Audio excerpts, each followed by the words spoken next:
म्हणतात की जर महामानव डॉक्टर बाबासाहेब आंबेडकर आमच्या देशामध्ये जन्माला आले असते तर आम्ही त्यांना नक्कीच उगवत्या सूर्याची उपमा दिली असती। आणि म्हणून अशा या वेगळ्या उंचीचं एक व्यक्तिमत्व या देशामध्ये होऊन गेलेलं आहे। अनेक अडचणी, अनेक जे काय आहेत मान अपमान त्यांनी सहन केला, परंतु हे संविधान निर्माण करत असताना कोणत्याही प्रकारचा प्रतिशोध न ठेवता, कोणत्याही प्रकारची दुजाभाव न ठेवता सर्वांना जे आहे समानता मिळण्यासाठी एक सर्वांच्यासाठी एक संविधानाची निर्मिती करण्यात आली। यामध्ये जे आहेत जसं आपला मोबाईल असतो कालांतराने तो अपडेट करतो आपण, अपडेट केल्याच्या नंतर त्यामध्ये काही फीचर्स आपल्याला मिळतात, ठीक त्याप्रमाणे या संविधानामध्ये काही अमेंडमेंट देखील करण्याच्या तरतुदी या ठिकाणी देण्यात आलेल्या आहेत की ज्यानुसार काळ बदलेल, लोकांच्या ज्या गरजा बदलतील, परिस्थिती बदलतील, त्या अनुषंगाने आपण जे आहेत त्या अमेंडमेंट देखील यामध्ये करण्याची तरतूद महामानव डॉक्टर बाबासाहेब आंबेडकर यांनी केली आहे। परंतु सगळ्यात जे काय आतापर्यंत अमेंडमेंट झालेल्या आहेत त्या सर्वच योग्य आहेत हा देखील संशोधनाचा विषय आहे। आताच 2005 ची झालेली शासकीय कर्मचाऱ्यांची जी काही अमेंडमेंट आहे पेन्शनच्या संदर्भात बोलायचं झालं तर ती देखील एक विषय आहे। खरोखर जे अधिकारी कर्मचारी रात्र आणि दिवस या शासनासाठी काम करतात, त्यांचे कुटुंब घेऊन वेगवेगळ्या गावी स्थलांतर करावं लागतं, त्यांच्या पेन्शन थांबवण्यात आलेली आहे।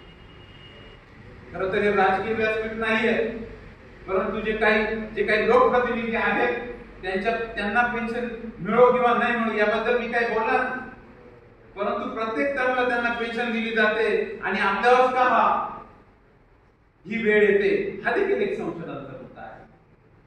नंतर कलम 370 आपण नुकतंच ऐकलं असेल, खरं तर 370 कलमला महामानव डॉक्टर बाबासाहेब आंबेडकर यांचा विरोध होता की हे कलम आपण यामध्ये घेऊ नका, परंतु तत्कालीन सरकारने ते ऐकलं नाही आणि म्हणून काही वर्ष ते 370 कलम त्या ठिकाणी लावल्यामुळे कुठेतरी एक अस्थिरता झाली आणि आताच ते 370 कलम हटवून या ठिकाणी जम्मू आणि काश्मीर हा भारताचा अविभाज्य असा घटक आहे ते ठिकाणी सांगण्यात आलं।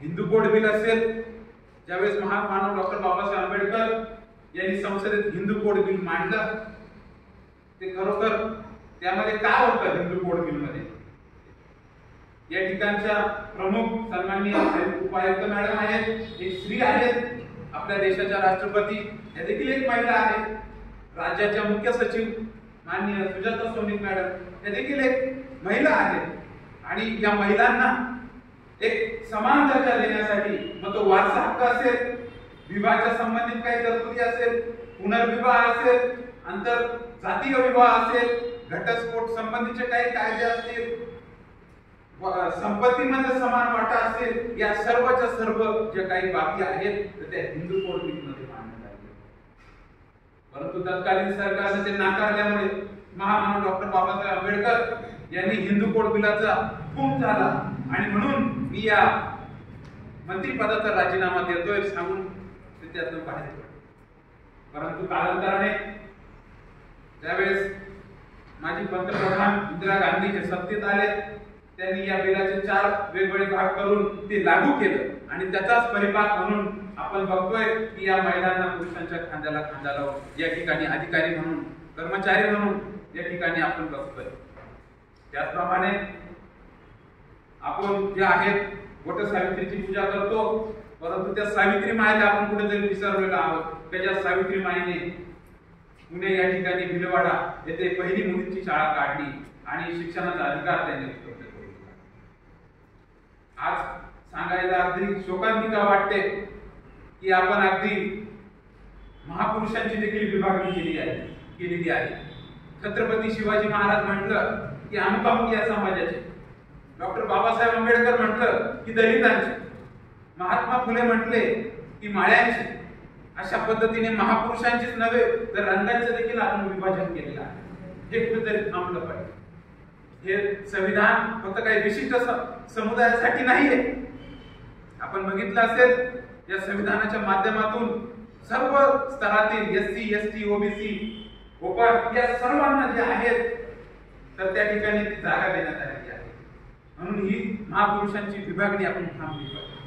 आपण बघितलं असेल तत्कालीन छत्रपती शिवाजी महाराज यांच्या ज्या संरक्षण खात्याचे प्रमुख ते अंग्रेज खान होते, ते एक मुस्लिम होते.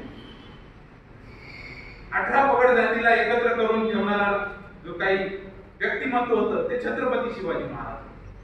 आणि छत्रपती शिवाजी महाराज यांना गुरुस्थानी मानणारे हे डॉक्टर बाबासाहेब आंबेडकर. त्यांच्या मुकनायक या वृत्तपत्रावर त्यांनी जय भवानी जय शिवाजी ही पहिली घोषणा लिहिणारे हे डॉक्टर बाबासाहेब आंबेडकर होते. महापुरुषांनी त्यांच्यामध्ये कधी भेदभाव ठेवला नाही, तर आपण त्यांच्यामध्ये ठेवणारे कोण आहोत? आणि म्हणून याचं भान आपण ठेवलं पाहिजे आणि तेच आम्ही बिंबवण्यासाठी आपल्यामध्ये या ठिकाणी उपस्थित झालेलो आहोत. जोपर्यंत सामाजिक विषमता आपल्यातून दूर होत नाही तोपर्यंत समान नागरिक कायदा या ठिकाणी लागू करून ते कुचकामी ठरणार आहे. फक्त कायदे बनवून या ठिकाणी भागणार नाही, तर समाजामध्ये लोकाभिमुख जागृती होणं गरजेचं आहे. आणि म्हणून ज्या वेळेस कल्याणच्या सुभेदाराच्या सून जे आहेत दंतवाट्य सांगायला एक नजराणा म्हणून छत्रपती शिवाजी महाराज यांच्या समोर पेश करण्यात आले. त्यावेळेस छत्रपती शिवाजी महाराज त्या माऊलीला ते माते म्हणून संबोधतात. तिला चोळी बांगडी करून तिला जे आहेत सन्मानाने पाठवले जातात आणि तिला म्हणतात की हे माते, माझी आई जर तुझ्या इतकी सुंदर असते तर मी किती सुंदर असते. अशा पद्धतीच्या स्त्रियांबद्दल आदर छत्रपती शिवाजी महाराज करतात. आज समाजामध्ये बघितलं असेल तर आपण फक्त शिवाजी महाराजांची जयंती करतो, डोक्यावर घेऊन नाचतो, पण डोक्यात केव्हा घेणार होता?